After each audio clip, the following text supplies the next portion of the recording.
Good evening प्यारे बच्चों। आज हम स्टार्ट करने वाले हैं 11th बायोलॉजी में चैप्टर 2 को, जिसका नाम है बायोलॉजिकल क्लासिफिकेशन। इससे पहले वाले चैप्टर का नाम था द लिविंग वर्ल्ड। तो लिविंग वर्ल्ड में हमने ये पढ़ा था कि लिविंग बींग्स क्या होते हैं, नॉन लिविंग बींग्स क्या होते हैं, उनके कैरेक्टर्स क्या होते हैं, लिविंग बींग्स कितने तरह के हैं, कैसे उनका डिस्ट्रीब्यूशन है, कैसे उनकी हमें एक तरह से बेसिक स्टडी करनी है। तो उस बेसिक स्टडी को थोड़ा रिवील किया गया है। देखिए, लगभग 1.9 समथिंग मिलियंस जो हैं वो स्पीसीज़ हैं हमारे कहाँ पर, हमारे अर्थ पर।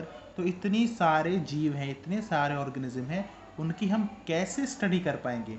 इतने सारे करोड़ों जीव जंतु हैं हमारे अर्थ पर, तो अगर हम उनको एक साथ से स्टडी नहीं कर सकते तो वो इम्पॉसिबल है, यानी कि एक साथ स्टडी नहीं कर पाएंगे इतने सारों की। तो फिर हमें ज़रूरत पड़ी क्लासिफिकेशन की, दैट इज़ बायोलॉजिकल क्लासिफिकेशन। ठीक है, जैसे कि अगर आपका स्कूल है, आपके स्कूल में इतने सारे बच्चे हैं, तो क्या सभी बच्चों को एक साथ बिठाकर पढ़ाया जा सकता है? That is impossible. इसलिए ग्रुप्स बनाए गए हैं। 9th class, 6th class, nursery से लेकर 12th क्लास तक क्लासेस बनाई गई हैं, ताकि हर एक लेवल पर हर एक अलग कैटेगरी के बच्चे को स्टडी करने में आसानी हो या स्टडी प्रोवाइड कराने में आसानी हो। थोड़ा समझिए इस बात को। सिंपली सी अगर इसकी डेफिनेशन हम करें तो grouping of organism on the basis of similarities and dissimilarities. कोई एक ऑर्गेनिज्म दूसरे ऑर्गेनिज्म के साथ कितना मैच करता है, उसके क्या क्या सिमिलैरिटीज हैं, कैसे वो जुड़ा हुआ है दूसरे ऑर्गेनिज्म से, और किस तरह से वो अलग है, क्या उसकी डिससिमिलैरिटीज हैं। यही इसी के बेस पर ग्रुपिंग करना ऑर्गेनिज्म की, यही क्या कहलाता है? क्लासिफिकेशन कहलाता है। ठीक है, अब देखिए क्लासिफिकेशन की ज़रूरत क्यों पड़ी। क्लासिफिकेशन की ज़रूरत इसलिए पड़ी क्योंकि इतने सारे ऑर्गेनिजम्स हैं, मिलियंस ऑफ ऑर्गेनिजम्स हैं हमारे अर्थ पर, तो हम उनकी एक की स्टडी नहीं कर सकते, यानी कि एक साथ उनकी स्टडी नहीं कर सकते। इसीलिए क्लासिफिकेशन की ज़रूरत पड़ी। उनको कैटेगरी में बांटना मस्ट था। उसके तीन यहाँ पर क्या दिए गए हैं, कारण दिए गए हैं कि क्यों ऐसा हुआ। एक तो ईजी आइडेंटिफिकेशन ऑफ ऑर्गेनिज्म। जब हम उनको क्लासीफाइड करेंगे, उनको उनकी उनकी ग्रुपिंग करेंगे, तो हर ग्रुप में एक अलग ऑर्गेनिज्म होगा, और फिर उस एक के कैरेक्टर्स को जानने के बाद जो दूसरे उसके ग्रुप के कैरेक्टर, दूसरे ऑर्गेनिज्म होंगे उसके ग्रुप के, तो उनके बारे में भी जानने में हमें आसानी हो जाएगी। इसकी अगर आपने पीरियोडिक टेबल पढ़ी होगी 10th क्लास में, आवर्त सारणी, पीरियोडिक टेबल में जब हम एक ग्रुप के एलिमेंट्स की स्टडी करते हैं तो दूसरे की भी स्टडी करने में आसानी होती है, यानी कि लगभग उसके जो उस ग्रुप के जो दूसरे एलिमेंट्स होते हैं उसके अंदर भी वही प्रॉपर्टी होती है। तो इस तरह से उसको आइडेंटिफिकेशन करना बहुत आसान हो जाता है। Study of organism easy and convenient. इसका मतलब क्या है कि जब हम किसी भी ऑर्गेनिज्म की स्टडी करते हैं तो फिर दूसरे ऑर्गेनिज्म की स्टडी भी करना इजी हो जाता है। ये मैंने बात ऊपर भी बताई इसके बारे में। उनकी स्टडी करने में आसानी होती है।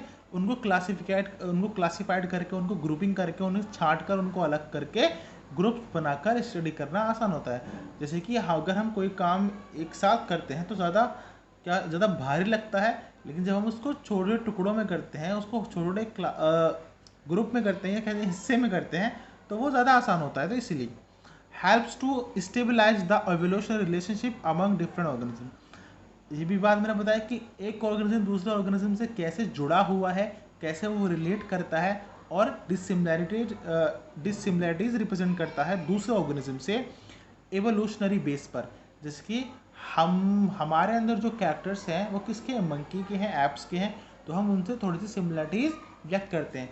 जो एक सांप है वो दूसरे सांप से क्या सिमिलरिटीज़ रखता है और क्या डिससिमिलरिटीज़ रखता है।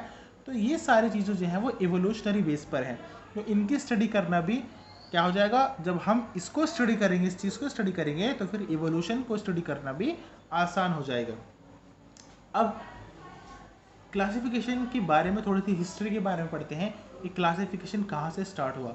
तो सबसे पहले जो ख्याल ये आया कि हाँ भाई, ऑर्गेनिजम्स को क्या करना चाहिए, हमें इनकी ग्रुपिंग करनी चाहिए, हमें इनका क्लासिफिकेशन करना चाहिए। तो ये लगभग 3000 BC के पहले, यानी कि 3000 साल पहले किसके आया था, यानी कि AD से भी पहले, ईसा के जन्म से पूर्व 3000 साल पहले एरिस्टोटल, एक यानी कि अरस्तु थे, एक यूनानी दार्शनिक, एक साइंटिस्ट, एक स्कॉलर, इन्होंने सबसे पहले बायोलॉजिकल क्लासिफिकेशन किया।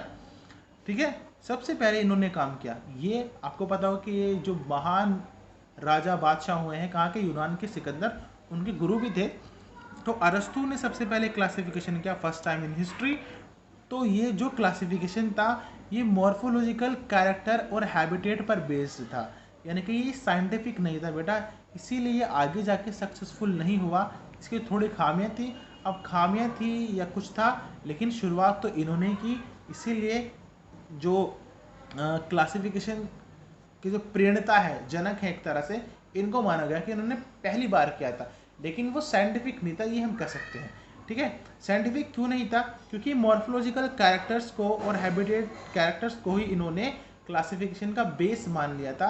यानी कि किसी ऑर्गेनिज्म को इन्होंने देखा और उसकी अगर दूसरे जानवर से या दूसरे एनिमल से या दूसरे ऑर्गेनिज्म से सूरत या कुछ और कैरेक्टर, बाहरी कैरेक्टर देख आंखों से देखने वाले मैच करते थे तो उनको उन्होंने एक ग्रुप में डाल दिया। हैबिटेट का मतलब क्या है कि अगर पानी में रहने वाले जितने भी जानवर हैं, जितने भी एनिमल हैं, वो सब के सब एक कैटेगरी में डाल दिए। अब उसमें तो एम्फीबियंस भी हो सकते हैं, मैराइन्स भी हो सकते हैं, टेरेस्ट्रियल भी हो सकते हैं। तो इस तरह से और इन्होंने क्या किया कि पानी में रहने वाले अलग, ज़मीन पर रहने वाले अलग और उड़ने वालों को अलग कैटेगरी में डाल दिया। तो देखिए ये क्या है, ये थोड़ा साइंटिफिक नहीं था, ये बस इन्होंने देखा और मॉर्फोलॉजिकल और हैबिटेट के बेस पर इन्होंने क्लासिफिकेशन कर दिया। तो ये आगे जाके चला नहीं, लेकिन नींव इन्होंने ही रखी थी। तो it was not scientific. First scientific classification was done by Swedish scientist Carolus Linnaeus. जो पहला साइंटिफिक क्लासिफिकेशन था, बायोलॉजिकल क्लासिफिकेशन, वो स्वीडन के साइंटिस्ट थे जिनका नाम था कैरोलस लीनियस। इनको हम फादर ऑफ टैक्सोनॉमी भी कहते हैं। इनके बारे में हमने पिछले चैप्टर में भी पढ़ा था कि इन्होंने सबसे पहला साइंटिफिक क्या किया, साइंटिफिक क्लासिफिकेशन किया जीवों का। साइंटिफिक क्लासिफिकेशन का मतलब है उसमें मॉर्फोलॉजी भी आएगी, उसमें हैबिटेट भी आएगी, उसमें जो दूसरे जेनेटिकल कैरेक्टर्स हैं वे भी आएंगे। एवोल्यूशनरी बेस, इनका जो मेन बेस था वो क्या था, एवोल्यूशन था। इन्होंने एवोल्यूशन के बेस पर, यानी कि विकास विकास के बेस पर कि कैसे एक छोटा ऑर्गेनिज्म है, कैसे उसका विकास होते गया आगे और वो एक दूसरे डेवलप विकसित ऑर्गेनिज्म में बदल गया, इस बेस पर इन्होंने इसका क्लासिफिकेशन किया। तो ये एक साइंटिफिक फैक्ट है, साइंटिफिक फैक्ट के ऊपर इन्होंने किया, इसलिए इनको फादर ऑफ टैक्सोनॉमी भी कहा जाता है। और ये पहला साइंटिफिक क्लासिफिकेशन था।